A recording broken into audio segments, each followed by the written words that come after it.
Russiagate's not going away. And there are real questions, and I have some answers for you from the man who has dug deeper than anyone. Chris Cuomo here. Welcome to the Chris Cuomo Project. Matt Taibbi. He is making the case for independent journalism. He's on Substack, Racket News. He is a real one, okay? Not just hot takes. All right. This is a guy who does the work, who does the reporting, and he has real questions about Russiagate that some of which I find the same curiosity, some of which I don't. So how did it go? Let's get after it.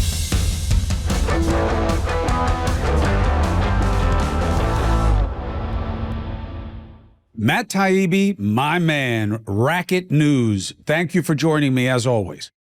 Of course. Thanks for having me on, Chris. I appreciate it. So there's two big ones. I got to talk to you about the known and unknown and significant of what we're calling the Russiagate probe again. And I also want to talk to you about media and responsibility. But first things first, why is it called Racket News? That was actually the name of a publication that I was going to co-edit with Alex Perrine once upon a time in the with The Intercept years ago. So it was supposed to be a satirical paper like Spy Magazine.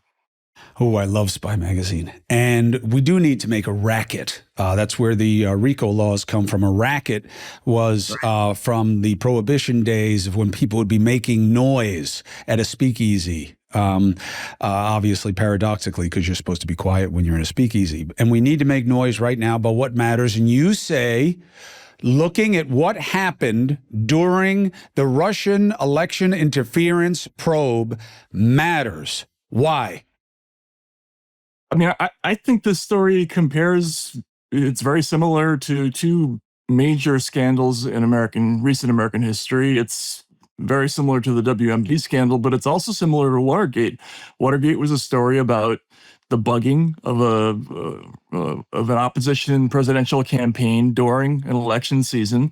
And this was also about the illegal surveillance of another campaign during an election season, along with dirty tricks like leaking of phony intelligence from the various agencies.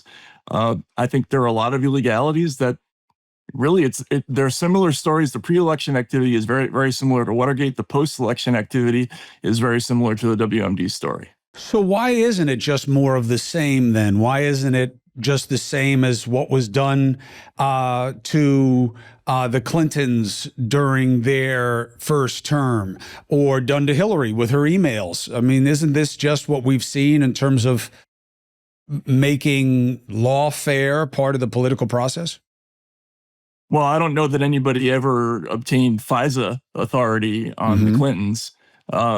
Again, I think people forget how powerful these tools are. When you get FISA authority on a figure like Carter Page, who was a former Trump aide, you get visibility into the entire Trump world. It's not just that person, it's everybody that person talks to and everybody those people talk to. So it's an extraordinarily powerful tool with no oversight, and they lied in a warrant application to get it. So again, it's how did they lie? What's the lie? Well, the lie is they referenced the paid opposition research document, the Steele dossier, and they kind of double buttered their own bread by referring to a news article as if it supported the dossier, when in fact the news article quoted the dossier's author. So they were essentially double quoting the same source. But we're always told that FISA is layers and layers of review, and the managing case agent has to look at everything over, and there's a judge that looks at it. So how did this go sideways with Carter Page? Well, they misled the judge. So it's not the judge's fault. I mean, I think the FISA judge, first of all, I think people need to know that the FISA law, which goes all the way back to 1978, these warrants are very, very rarely turned down. When the FBI asks for them, when the NSA asks for them, they're almost always granted. The judges who meet in secret, and there's no public oversight of them, they take it for granted that they're being told the truth by intelligence agencies. And that's probably the way the system is supposed to work. But in this case, the FBI misrepresented the facts. They omitted crucial details, like the fact that Page was in good standing as an informant with the CIA at the time they issued the warrant application. So they would never have gotten it passed if they had told the truth. So when people look at how did this all start? Oh, the dossier was fake. No, it was Papadopoulos, and it was real. So George Papadopoulos is a real guy. He really went to some Australian diplomat and said, the Russians have dirt on Clinton.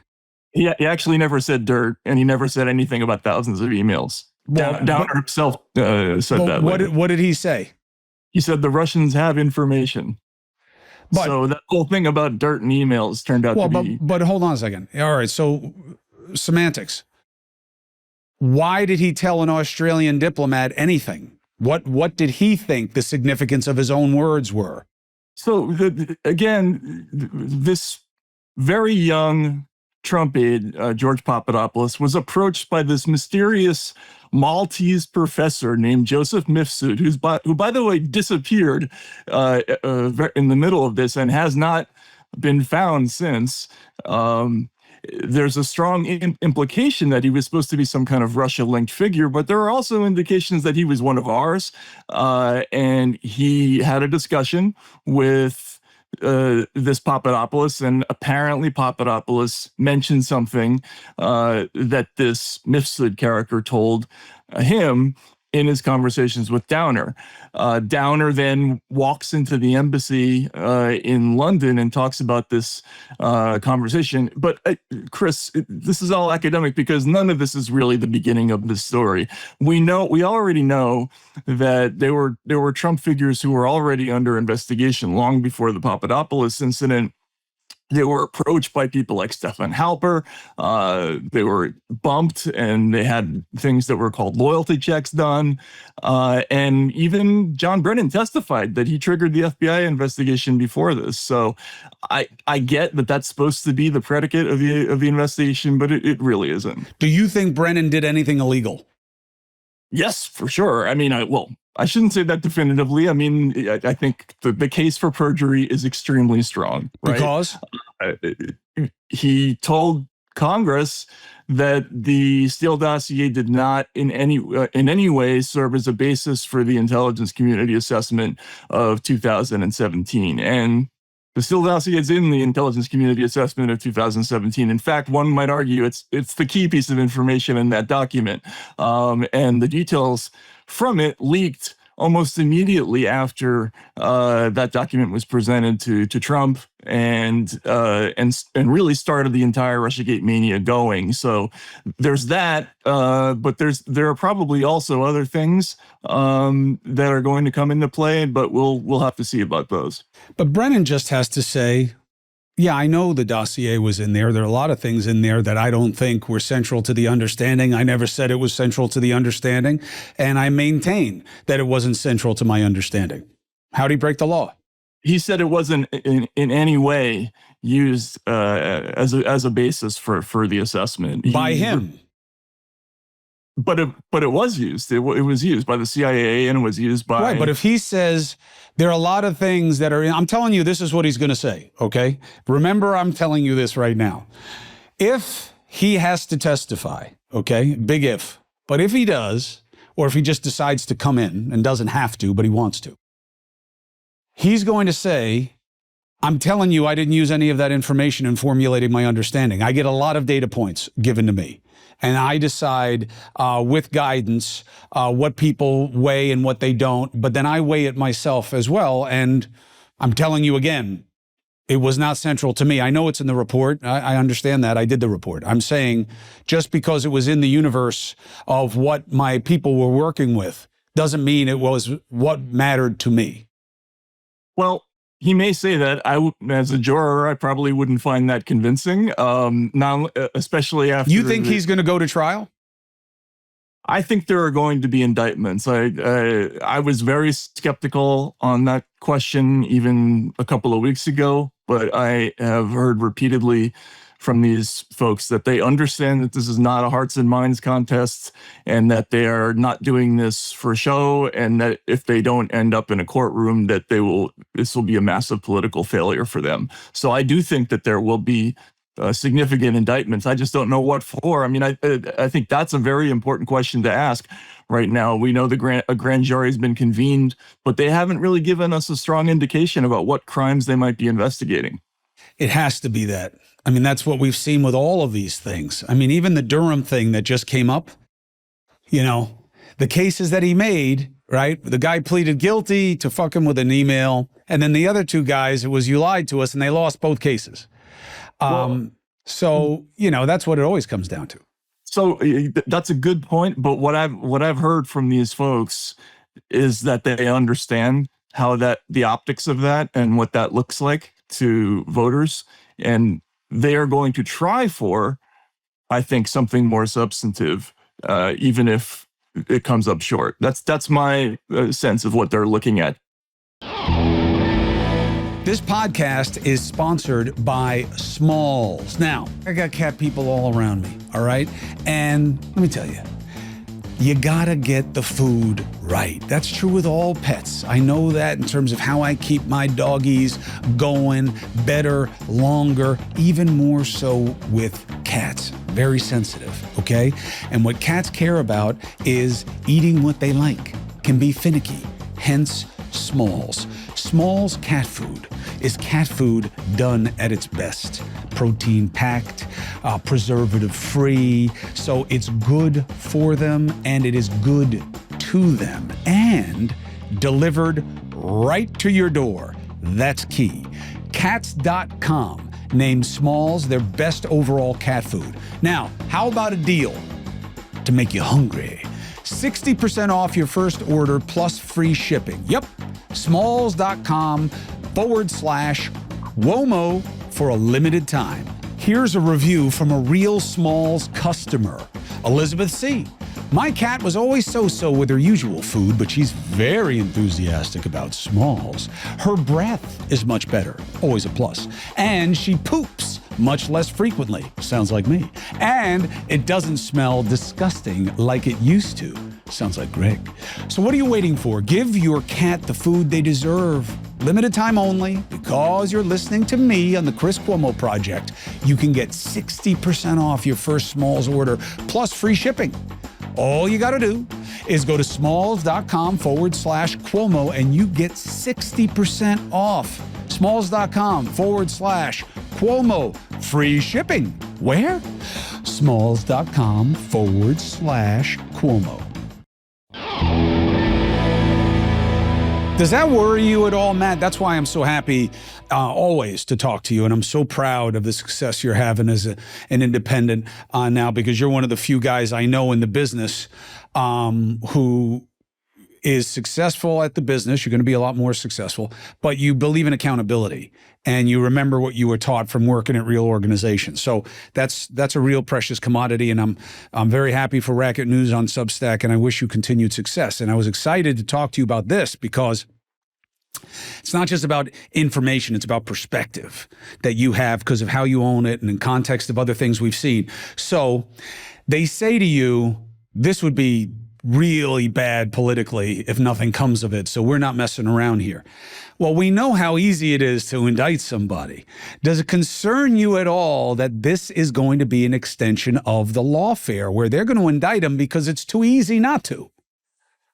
I would be concerned, except I think that there are real offenses here. I think, you know, it's like, again, I would say it's analogous to the Watergate situation where when you really delve into it, jurors are probably going to end up, I think if they present the evidence correctly, they're going to end up upset at the core scandal. They're going to want to give a real sentence for something to somebody. Mm-hmm.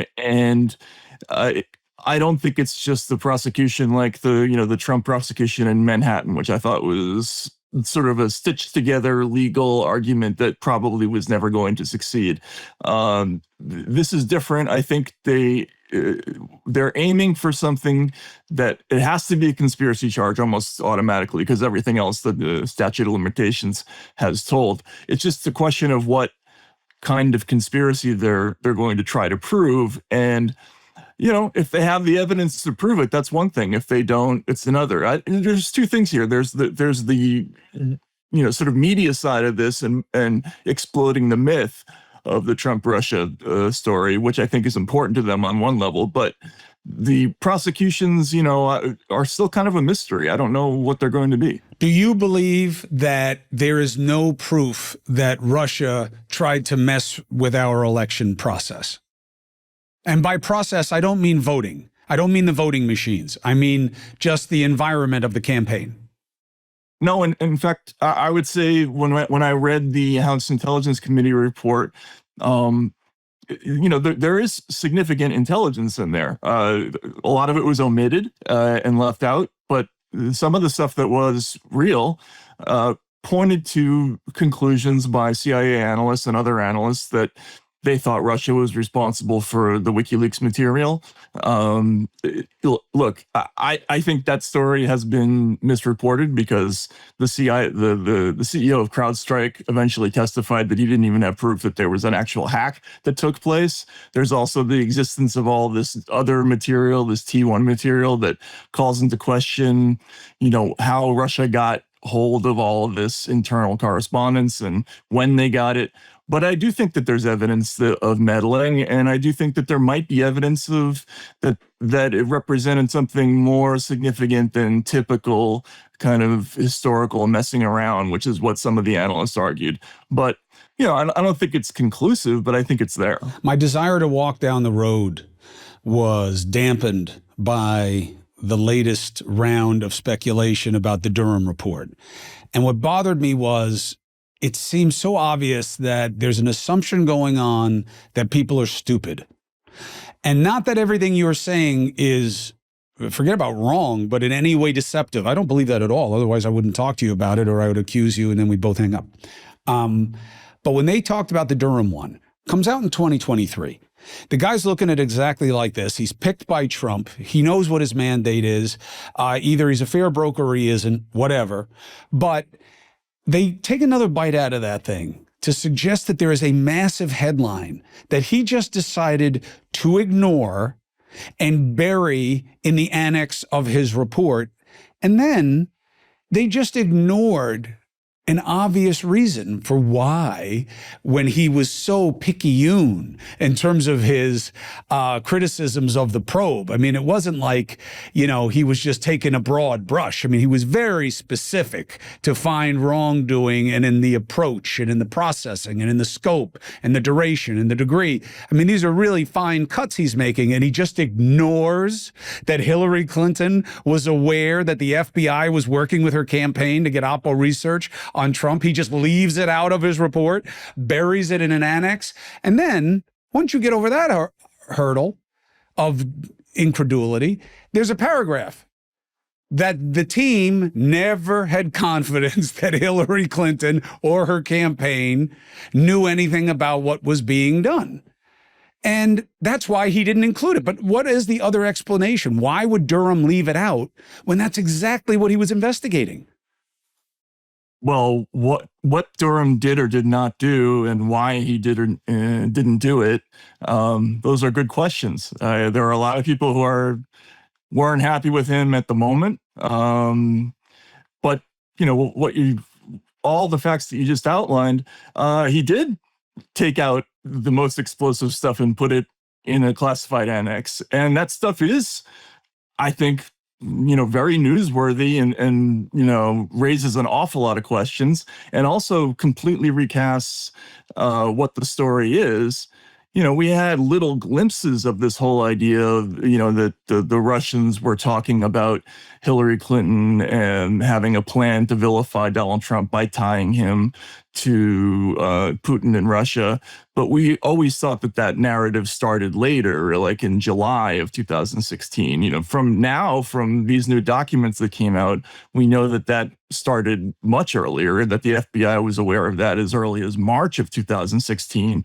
So for them to go forward and, for it to be magically, coincidentally true that exact thing turns out to happen, that there is a campaign to link Trump to Putin, and they use phony research to gin it up with the help of the secret services, which is what is in this Russian communique.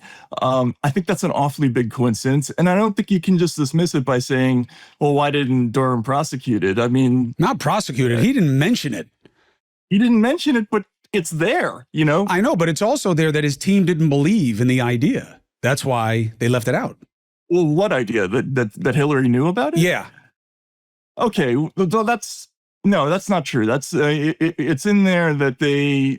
I mean, I can read it to you, but you know the paragraph I'm talking about where they say they didn't have any confidence in it. Whether it was true or partially true or not true. I mean, that's how they delineated, right? That they straddled the fence on all of the individuals and in all their individual interviews. Like, for instance, Sheila Smith, they thought maybe some of her text messages indicated that there might be something to it.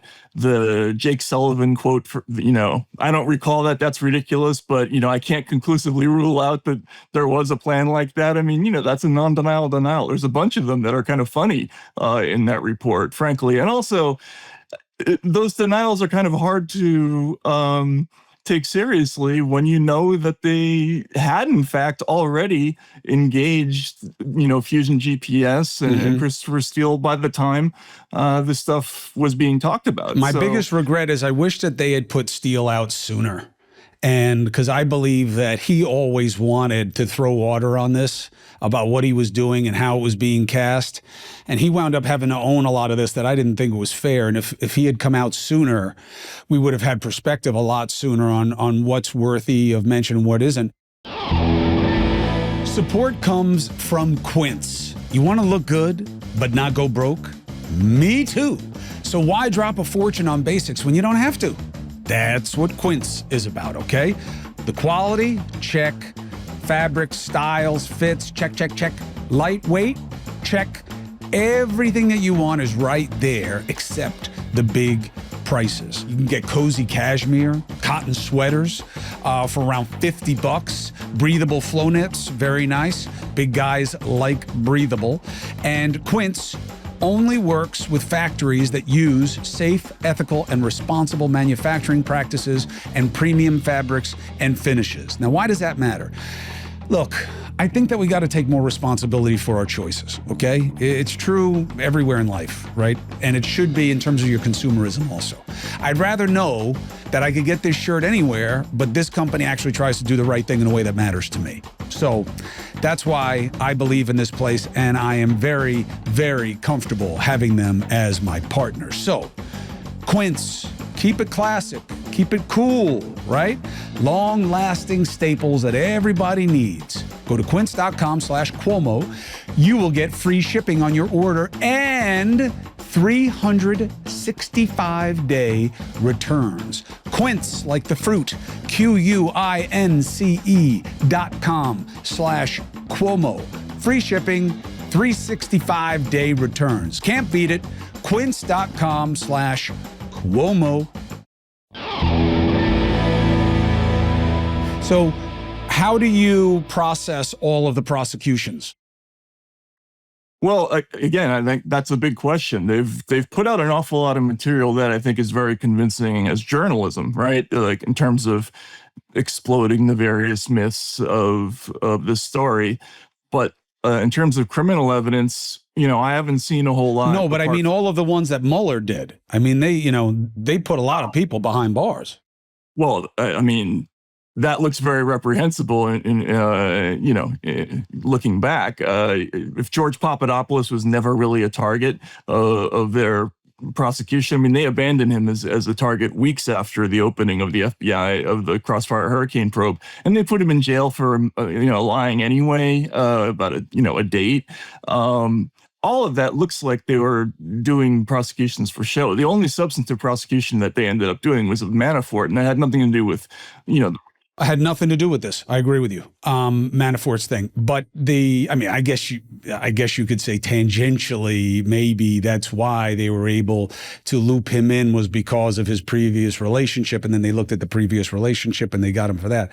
But I was never impressed by that. I was never impressed by the New York cases, but I'm also not impressed by by this round that it was all lies and all this for one basic reason. Man, Maddie, this was a lot of work. to do something as easy as cause trouble for Trump. You can cause trouble for Trump. You never needed to go beyond his casinos, and you could have had months and months of drama. Well, but Chris, I think that's kind of looking at it from the wrong end. That was always my question about this. It's Donald Trump. Why do you need to make anything up? Go look at his business history, look at Trump University, look at Trump Soho. There's a million things you could delve into if you really wanted to do oppo about Donald Trump. Why Russia specifically? Why make him out to be Austin Powers or James Bond when that's not who he is? And look, there's a suggestion in this recent stuff by Durham and also the recent declassified material from the mid-year exam investigation of Hillary Clinton's emails, which I never thought was an important story until recently, that there was going to be a scandal about the fact that Russia had acquired an enormous amount of American correspondence at some point in 2015 and 2016. Somebody was going to argue that this was Hillary's fault because of her use of a private email server. And so the idea of creating a scandal linked to Donald Trump and Russia to deflect from all that, it does make a kind of sense, right? And there is the outlines of a rationale for an overall plan. I think it was stupid if that was the idea. I think they should have just stuck with why did the intelligence community go along with it? Well, that's, a big question. Why? Like, why throw the backing of the FBI? Why, throw careers down the toilet? I mean, I think they believed. I remember, may he rest in peace, Elijah Cummings saying to me, I've never seen people involved in the kind of stuff that they're bringing to us. And but Steele was what they were bringing to them. Yeah, but it was more than that also, because it went on. It just never ended. And then even in the Mueller report, I mean, there were all of the, I can always look at these things either way, and I know that makes people crazy, but when they get you for perjury or obstruction, okay, I get it. I get that those are crimes, and I get that they can be very meaningful crimes, but they can also not be. They can also be that somebody believes that you are coming at, look, this happens to us all the time, where you call me and say, I'm doing a story where Greg, your producer, says that you have been bullying him consistently. Now, I immediately perceive that you are coming after me. Okay. And that, oh my God, for Maddie to even ask me about this is so fucking crazy. He's out to get me. I am not going to help him get me. It's more likely that I'm going to lie about things that don't even matter to my relationship with my producer, but just because I'm trying to get rid of you, period. And I am going to try to get people not to talk to you to protect myself because I know you're trying to get me. And I had always seen that both ways, that when they had that big list at the end of the Mueller report, where I was like, holy shit, these are actually real things. And they say, well, and he says, although it wasn't really him, as we learned, right, which was my biggest disappointment of the whole thing, was that I had been trusting in Mueller when clearly he was past due and he wasn't in control. But there are all these real things they could have prosecuted that they said they weren't going to because they were told that that wasn't their mandate, or that they weren't allowed to because of the legal letter. But I understood at the same time how, I get how Trump was trying to block this. I can totally see, I don't know, but I can totally see that this could be a bullshit charge, and he obstructed, and he told people not to do it, and there were people who lied. I think both could be true. Yeah, I mean, what would the optics be, though, of charging obstruction of justice on a ginned-up, phony prosecution? Well, they didn't think it was ginned up and phony then. It was about degree. I mean, the one thing that kept me invested in it is when Paul Manafort took a meeting with Jared Kushner that, you and I have different backgrounds. I would never take that meeting. We all know in this business, you do not take help from abroad. You don't take money. You don't take anything. You don't take trip. You got to avoid it. I mean, everybody always gets caught. You never talk to people who can help you when they're not from America. You'll talk to the other party, but you don't take meetings like that. They took 2, okay? And you have to be dumb to do that. You have to be not thinking straight to do what Roger and Caputo did. And I don't think they did anything illegal, okay? But meeting with somebody who you know is saying they're shopping Russian propaganda, you don't take that meeting. Okay, so Chris, just to back up, you mentioned Roger and Caputo. I know Michael Caputo. I met him 20 years ago in Moscow. We were there at the same time. And he was approached, he and Roger and Stone were approached by a guy named Henry Greenberg, aka Henry Okniansky, right? It's in the Mueller report, who offers to give him information about Hillary Clinton laundering money for hundreds of thousands of dollars. Now, all that's in the Mueller report. What do they leave out of the Mueller report? You know, they forgot that reporters like me are going to run pacer searches on these guys and find that Henry Greenberg is a registered FBI informant. And what's he doing? Making this approach just before identical approaches happen all across the board. You think they set him up? I think that's certainly a possibility. I think it's a probability, not a possibility. In this particular instance of Stone and Caputo, I think it's a probability, not a possibility. And that's why, as I said, I don't think they did anything illegal. I do think their spidey sense should have been up. They're both very sophisticated political players. But I don't, people make mistakes, but it never should have been anything that it became for those guys. And I know that that's frustrating to people, but for the wrong reason. You're frustrated by what I just said to Taibbi because you're saying, but Stone is such a scoundrel. Yeah, I know, he calls himself that. You don't go after people for what you can't prove because of things you believe you can prove that aren't relevant. We can't do that, and we keep doing it. Well, right. And, to quote the great Hunter Thompson from Fear and Loathing, even a goddamn werewolf is entitled to legal counsel. Like, just because you don't like these people doesn't mean that you can do all this stuff to them. I mean, I did a story last year about, the investigative process with all of Trump's people. And, the number we got from the House Intelligence Committee sources was there were 26 different people in Trump in the Trump orbit who were approached by FBI informants before the election. That's a significant number of people.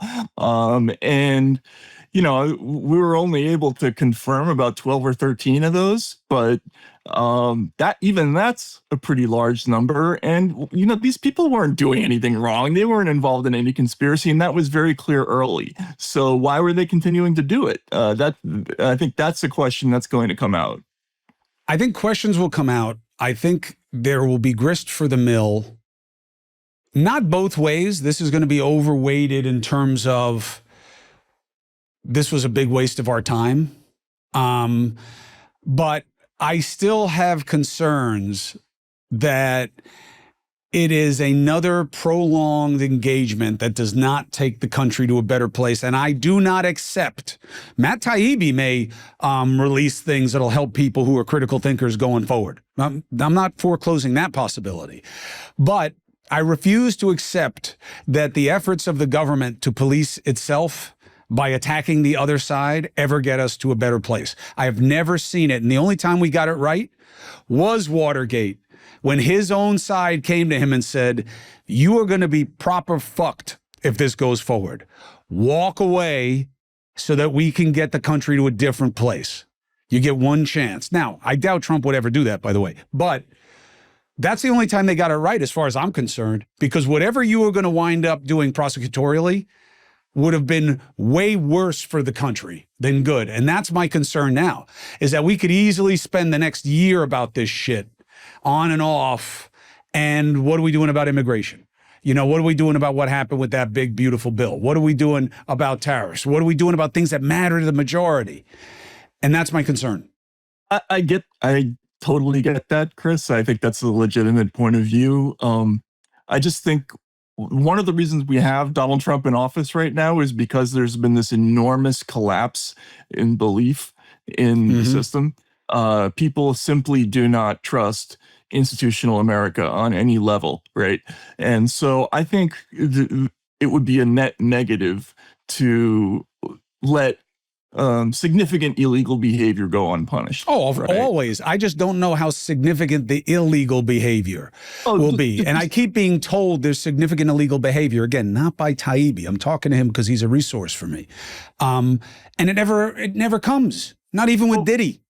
But wait, imagine it if it's not Donald Trump. Imagine that there's FISA authority on Benjamin Rhodes during Barack Obama's campaign. You got to investigate it.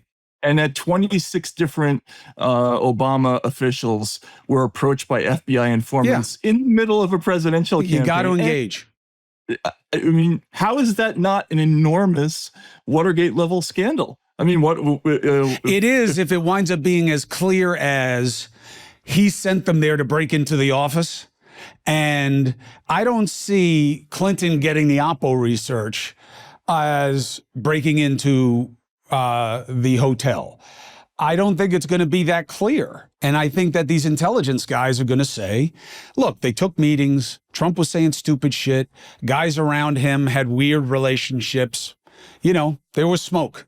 What do you want me to tell us? That's what we do. And they asked us to look at it, so we looked at it. And how much we looked at it, how long we looked at it, and what ways we looked at it. Okay, fine, you can criticize us. But I don't know that it's the kind of slam dunk that the country might require for this to be anything but more fuel for division. That doesn't mean you don't investigate it. It doesn't mean that but I'm saying that's my concern. I get it.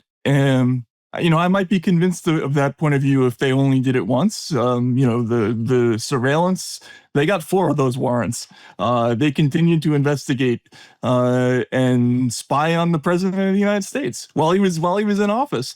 And the FBI director was conducting an illegal investigation of his own president. Like, you can't allow that stuff. Plus, and that's not even taking into account the illegal leaking of classified information. There's the Espionage Act, which a law that I hate, but it does apply here. You know, giving people who are not entitled to it national defense information. That's all over this case. You know, Matt, it's funny you say that. Do you remember when WikiLeaks put out the emails? Okay. This was new territory for us since the Pentagon Papers, okay? Like, we as journalists, we hadn't dealt with this kind of dump of whether it was classified or not, because Clinton had classified email, Podesta's emails, all that shit.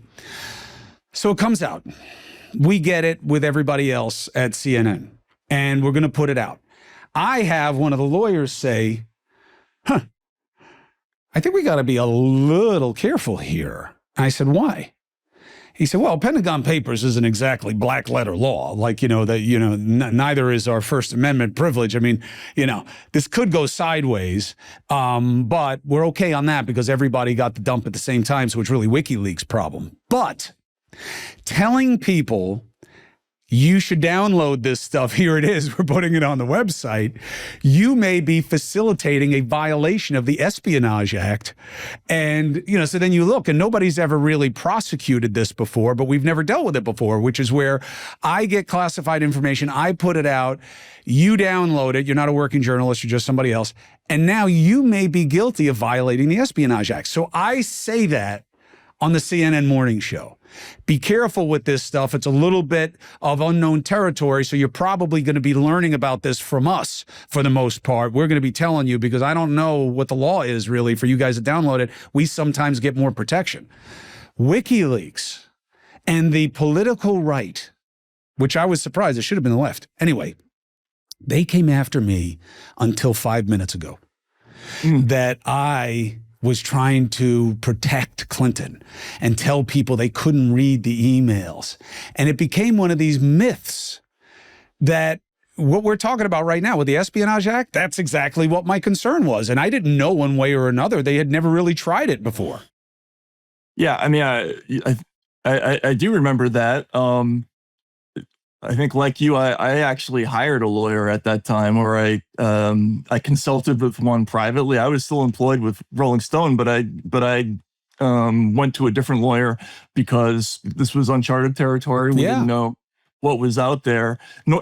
Normally, right, the standard for reporters is other people can steal it, they can do whatever you want, and we're fine, right? Like, there's a Supreme Court case, Bartnicki v. Popper, which says we can publish stolen stuff, but there is a small section of intelligence where the journalist actually has liability for communicating, and I didn't know that until that moment. So it involves a very rarefied type of like signals intelligence, I think. But yeah, it is a minefield, and but I'm not saying that you don't look. People have to look, and the investigation has to happen. The easy answer to counter me and alleviate my concerns and move forward is, Chris, we can do two things at once. The fuck we can. We cannot do two things at once, Maddie, unless we get attacked by somebody.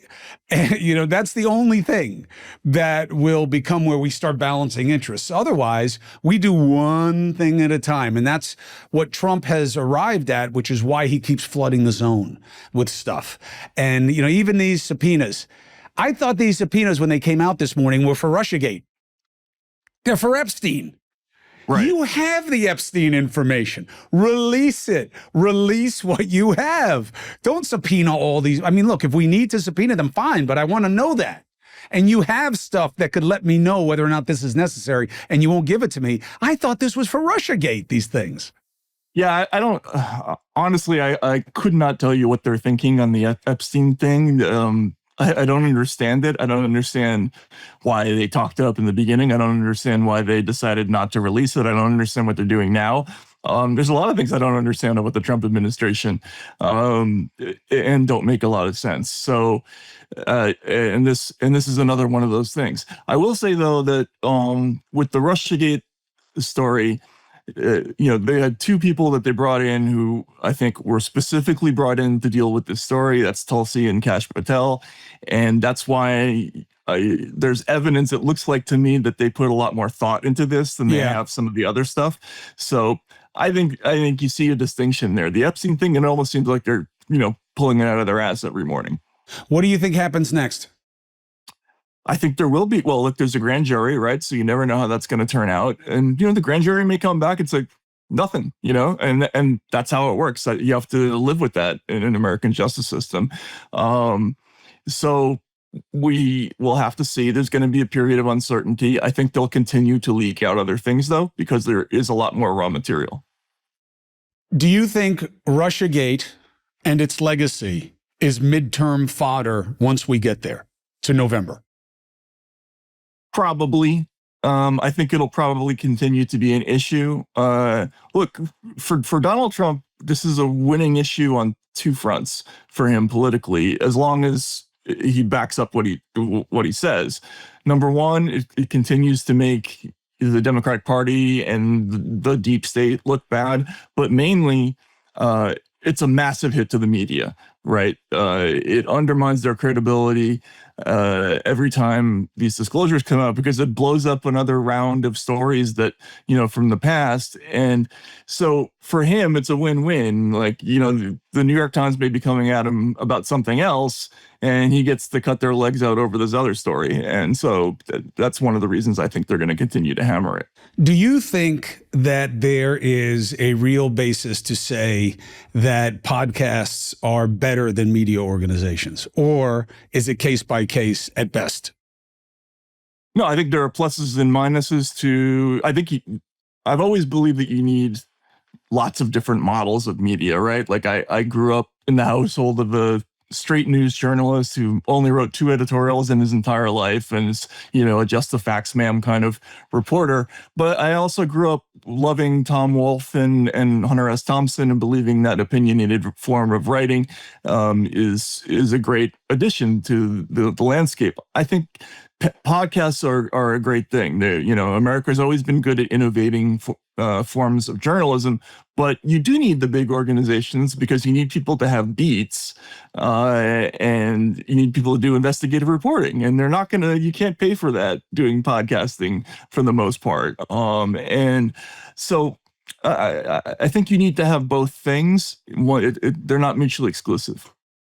I think that the democratization of media was good. I think the pendulum has swung and we're in correction mode. And just like with cable, You're not going to see a nipple on my show tonight. Do I agree with that standard? No, I think it's silly and faux puritanical, but that's what it is. If we were on News Nation, where you're always welcome, you wouldn't say, fuck me, Chris. I was thinking the other day, you wouldn't say it. Why? We don't talk that way on cable, but that's how people talk. I'm just telling you that's how it is. So standards have always been around to one degree or another, and they change somewhat over time. We don't have any on social media, other than what the platforms decide they want. And I think that the algorithms should be designed to not only capture what is most sticky as content, because it's all bad for us. It's all porn, provocation, misinformation, disinformation, anger, aggression, hostility. And you can say, hey, marketplace of ideas. Certainly I do, but that's not what we do in American society. We do not do marketplace of ideas, because you do have profanity, you do have obscenity, you do have a lot of different things that I don't fundamentally agree with philosophically. I don't agree. But if those are the rules, I think we need to put them to work when it comes to social media, because Matt Taibbi is one animal.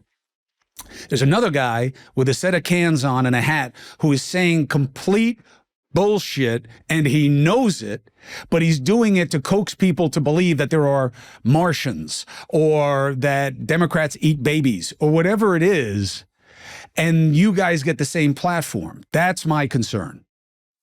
So again, I would say I would agree with you, but we've had the internet for a long time, and the reason those conspiracy theory sites, which have always existed, the reason they didn't get general traction before is because the quote-unquote credentialed media and legacy media policed itself a lot better in the past. And so there was this North Star of credibility that always existed, and people were able to tell the difference between, well, this has been checked, this has been reviewed, and this hasn't. This has been. This is somebody's speculation. That's one of the reasons why I think this Russiagate story is important, because this was a moment when a lot of the news media lost its credibility. You get Pulitzer Prize for stories that are just flat wrong, and that caused a lot of people to question what they're seeing in these big legacy media organizations. Where, I know personally, when the financial trouble started to hit this business, the first thing they went after were the fact checkers, right? And there weren't that many left by the time I left Rolling Stone. Look, I think you can solve that problem by having better conventional media, and we just don't have it right now. Do you think that the Clintons wind up being exposed to prosecution? I keep being told that. I'm not sure I understand how that can be the case, but I keep being told that Hillary Clinton is actually a target in these investigations. It may turn out that something having to do with her original email situation will be wrapped into some kind of conspiracy case, but I don't know what it is, and I don't see it. So this is me, the careful reporter, saying I would caution people not to think that there's anything there yet before we see it. Matt Taibbi, Racket News, appreciate you, appreciate your platform, appreciate your help. Thank you for coming on the podcast. Thanks so much, Chris. I appreciate it. Take care.